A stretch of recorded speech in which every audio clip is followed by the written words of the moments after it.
Ton enfant TSA âgé entre 3 et 5 ans te fait des crises le soir et le matin parce qu'il est trop fatigué. Tu n'es plus capable, tu es découragé, tu te demandes qu'est-ce que tu dois faire pour qu'il arrête de faire des crises. Je m'appelle Cindy Forge, je suis consultante familiale et éducatrice spécialisée. Ma vocation, outiller des mamans qui ont des enfants TSA âgés entre 3 et 5 ans. Depuis maintenant 17 ans, j'ai le privilège de cheminer avec ces mamans pour qu'elles accompagnent leurs enfants à développer leur plein potentiel au-delà du diagnostic. Avant d'aller plus loin, prends le temps de t'abonner à ma chaîne YouTube Au cœur de la famille. Je te partage du contenu, des stratégies, des conseils et des expériences qui pourront t'aider à avoir et maintenir une vie de famille épanouie. Un enfant TSA a besoin particulièrement de constance, de prévisibilité et de structure. En mettant en place une routine de dodo d'une durée maximale de 30 minutes, ça va faire en sorte qu'il se sente en sécurité, qu'il soit plus reposé le matin et disposé pour débuter sa journée. Avec le temps, les crises devraient grandement diminuer, même disparaître. Maintenant, je vais te partager 3 étapes clés que j'ai l'habitude de recommander aux mamans pour que leur enfant ne fasse plus de crise durant la routine de dodo et au réveil. Étape numéro 1. Routine de dodo en douceur. Un enfant âgé entre 3 et 5 ans a besoin d'environ 10 à 13 heures de sommeil. Quelques minutes avant le dodo, mets le timer et montre à ton enfant que quand la couleur de l'horloge disparaît, la routine de dodo va débuter. Concrètement, le timer aide ton enfant à se préparer mentalement à la transition. Par exemple,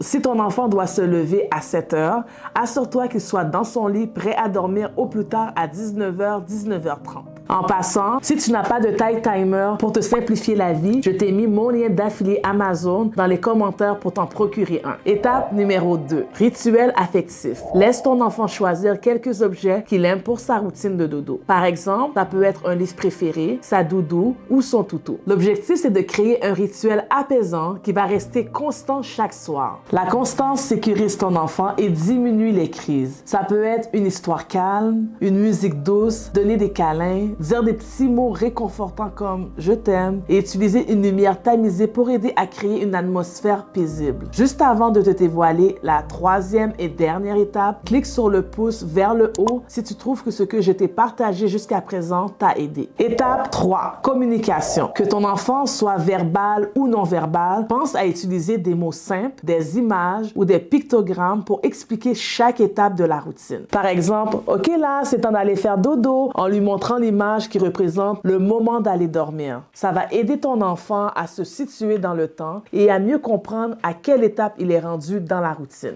L'image que je viens de te montrer, on appelle ça un pictogramme. Ne t'inquiète pas, si tu n'en as pas à la maison, je vais t'en parler dans une prochaine vidéo. En résumé, une routine de dodo adaptée à un enfant TSA âgé entre 3 et 5 ans repose sur les 3 étapes suivantes. 1. La préparation en douceur. 2. Le rituel affectif. 3. La communication. En instaurant une routine de dodo régulière d'une durée maximale de 30 minutes, ça va contribuer à rendre les nuits plus paisibles pour ton enfant et pour toi pour que vous soyez plus disposés le matin. C'est certain que les crises ne vont pas s'arrêter du jour au lendemain. Alors, tu dois être patiente et compréhensive. Aussi, certains enfants TSA ont du mal à s'endormir rapidement. C'est correct de rester à côté de ton enfant si ta présence le rassure pendant les premiers temps. Au fur et à mesure, lorsque la routine deviendra familière, tu accompagneras ton enfant à s'endormir de façon autonome. Et ce qui va faire une énorme différence, comme je le répète souvent aux mamans que j'accompagne, c'est que si ton enfant est exposé aux écrans, tu dois couper l'utilisation aux écrans minimum 2 à 3 heures avant le dodo, car l'exposition à l'écran retarde l'endormissement. Rappelle-toi, pour avoir un bon réveil sans crise, il est important de mettre en place une bonne routine de dodo. Une chose est certaine, une routine de dodo va apporter un sentiment de sécurité à ton enfant, rendre les moments de coucher plus agréables pour tout le monde et par le même fait, l'enfant sera plus disposé et plus calme à son réveil. En tant que maman, c'est certain que tu connais mieux ton enfant que quiconque. Alors, ajuste la routine de dodo en fonction des besoins spécifiques de ton enfant et de ta réalité. Mais assure-toi de ne pas les tirer. 30 minutes suffisent. Et si tu ressens le besoin d'être soutenu, accompagné par rapport à la routine de dodo ou d'autres défis auxquels toi et ton enfant TSA âgé en 3 et 5 ans faites face, je t'invite à cliquer sur le lien en commentaire pour en discuter avec moi. Encore merci pour ton intérêt, pour avoir pris le temps d'écouter ma vidéo, de l'aimer, de t'abonner à ma chaîne YouTube et d'activer la cloche pour être avisé dès la prochaine vidéo. Bonne fin de journée et à la prochaine.